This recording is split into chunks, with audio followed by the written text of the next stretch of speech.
আসসালামু আলাইকুম। Chief education ইদিলের পক্ষ থেকে সকলকে জানাচ্ছি স্বাগত। আশা করি তোমরা সবাই অনেক বেশি ভালো আছো। আলহামদুলিল্লাহ আমিও খুবই ভালো আছি।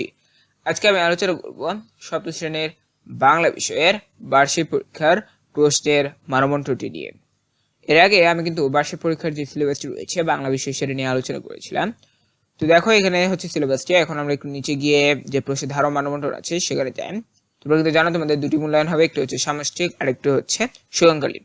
এই ভিডিওতে আমি দুটো নিয়ে আলোচনা করবো। দেখো প্রশ্নের ধারা ও মানবন্টন। সামষ্টিক মূল্যায়ন, অভিজ্ঞার ধরন লিখিত, অর্থাৎ পরীক্ষাটি কেমন লিখিত, ঠিক আছে, লিখিত পরীক্ষা, পূর্ণ নম্বর 100, অর্থাৎ 100 নম্বরের একটি পরীক্ষা হবে। আইটেমের নাম, অর্থাৎ তোমাদের যেসব আইটেম থাকবে সেগুলো, প্রশ্নের সংখ্যা, অর্থাৎ প্রশ্ন কয়টা থাকবে, মোট নম্বর কত সেটি, ঠিক আছে। আচ্ছা এখানে দেখো নৈবৃত্তিক প্রশ্ন, আর এখানে তো সময় দেওয়া আছে, সময় 3 ঘন্টা দেওয়া আছে। এখানে দেখো নৈবৃত্তিক প্রশ্ন 15টি এমসিকিউ ও 10টি এক কথায় উত্তর।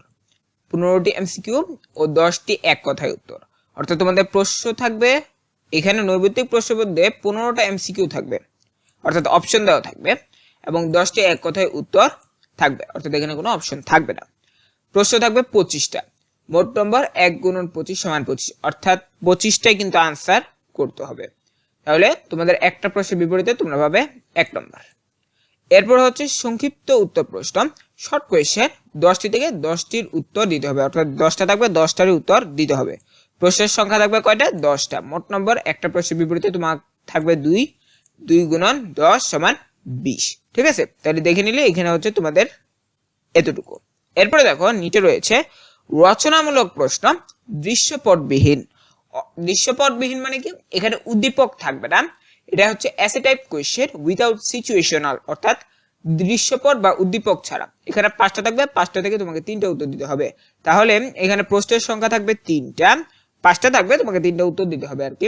তাহলে একটা প্রশ্নের বিপরীতে তোমাকে কত নাম্বার করে দেওয়া হবে? 5 নাম্বার। 5 × 3 হচ্ছে 15।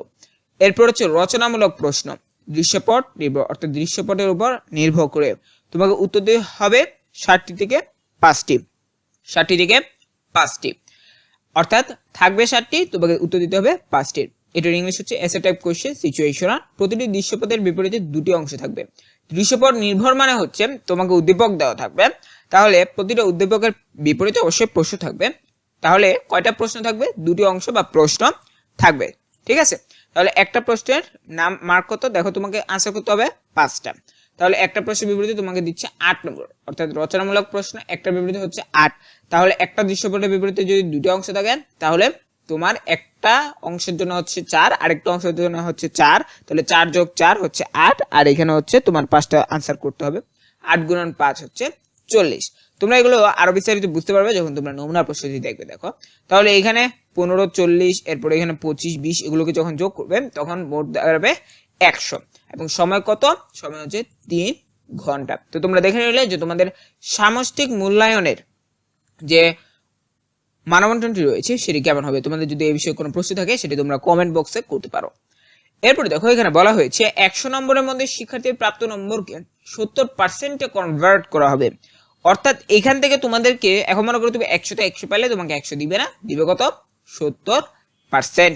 এই বিষয়ে আলাদা একটি ভিডিও রয়েছে, সেটি চাইলে তোমরা দেখে নিতে পারো। সেখানে আমরা সাধারণ নির্দেশনা নিয়ে আলোচনা করেছি।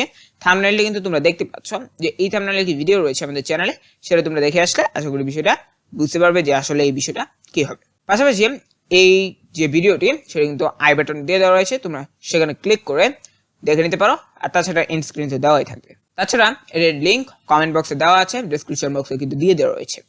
তো এখানে দেখো শিক্ষণকালীন মূল্যায়ন, অর্থাৎ তোমাদের শিক্ষণকালীন মূল্যায়নটি কেমন হবে। এখানে আইটেমের নাম আছে দেখো, এরপরে নির্ধারিত নম্বর অথবা ওয়েটেজ দেওয়া আছে, অর্থাৎ নম্বর দেওয়া আছে।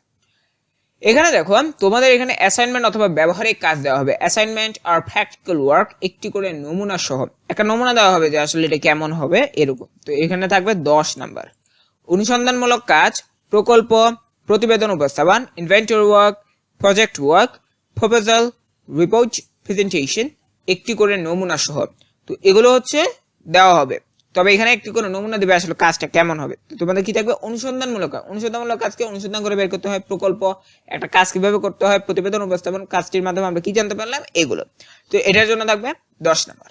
এরপর হচ্ছে শ্রেণীর কাজ, শ্রেণীতে কাজগুলো করতে হবে, তবে এগুলো বাড়িতেও আশা করি অ্যাসাইনমেন্ট যেগুলো সেগুলো তো বাড়িতে দেয়, তবে বাড়ি ব্যবহারিক কাজগুলো হতে পারে স্কুলে দিতে পারে, সেটা জানি না, এখানে তেমন কিছু বলে নেই।